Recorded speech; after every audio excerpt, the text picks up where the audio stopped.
What's up everybody, Rot here. Second attempt at this video because as usual I ramble on and then I end up with a 20-minute video. I'm not going to do that to you guys.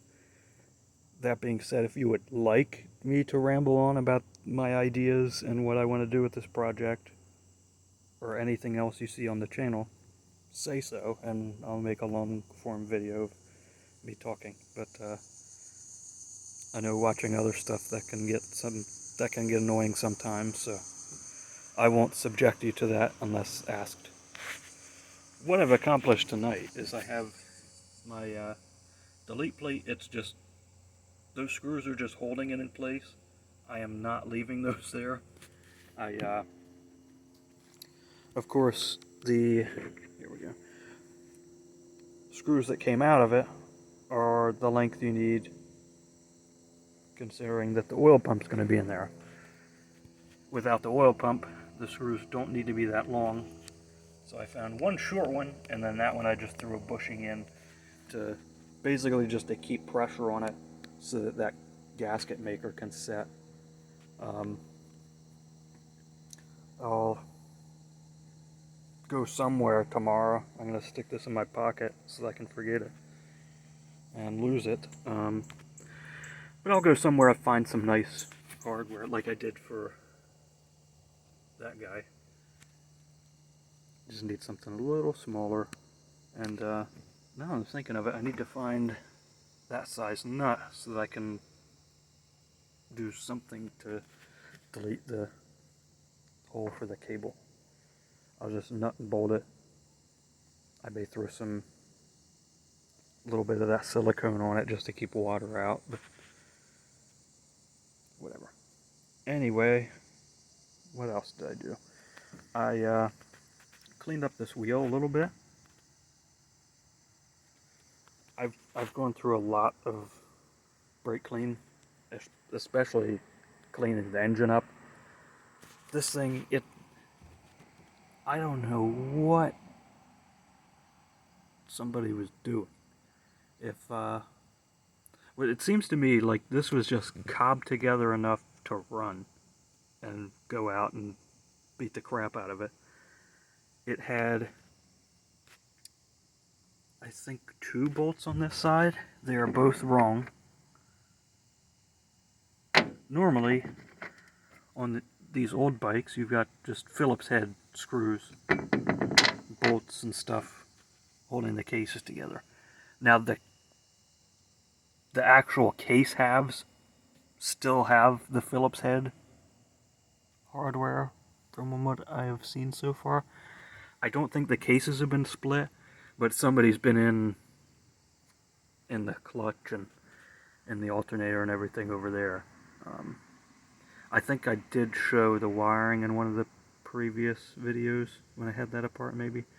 Anyway, a lot of this stuff has been replaced with Allen head hardware, which is fine as long as you have the right length, which they did not. So we've resorted to making bushings out of just random stuff to make our bolt the right length.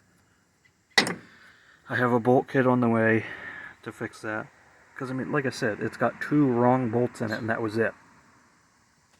And you can see I haven't cleaned up much in there.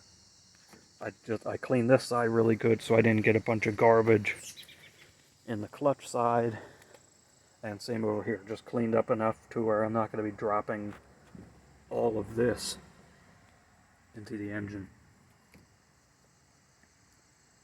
This side, the 3 bolts that you can see is it. There's a hole there where one's supposed to be, and this was the same thing, only 2 of them were the right length. One of them was just hand tight. This one's, another one has some sort of homemade bushing. The other bolt for this case, which is somewhere in here under the alternator cover, had like a washer and a bushing, and like, what are you doing? But you know, if it's just a toy and you can piece it together and make it run and go out and have fun with it, why not? Just for what I'm doing, this is eventually, I'd like it to end up on the street, so. And as many times as I have cob bikes together and just not got them running and given up, I want to spend a little bit of money and some time on this and clean it up and make it really nice. Anyway, I got distracted again when I was starting to say about degreasing. I used a lot of brake clean, obviously, but I've been using this foaming engine degreaser. This is just FVP store brand. Any sort of cheap engine degreaser would work fine. All I did, you can see how this wheel started out on the other side. It's mainly just dirt. It's got some oil on it, of course, from the forks. The forks are leaking all over the place.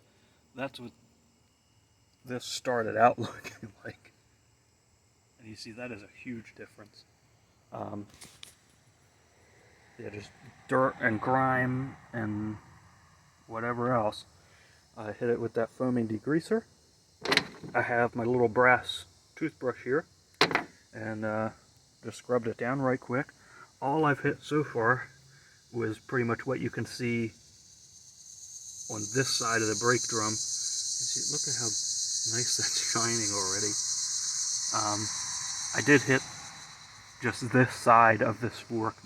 The inside's still full of crud.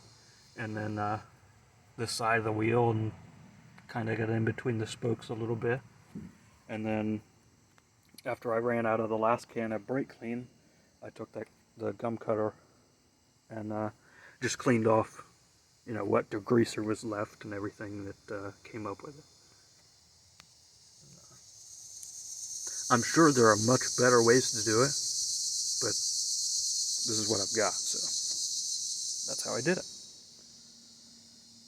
I'm really happy with the way that looks. If I can get the spokes to clean up, that will be awesome. Like this aluminum all shined up, and if I can get the inside of the drum to clean up half as good as that, I'm not going to take the wheels apart. I'll take a look at them and make sure they're true when I go to put tires on them, but outside of that, I don't see a need to take them apart, so.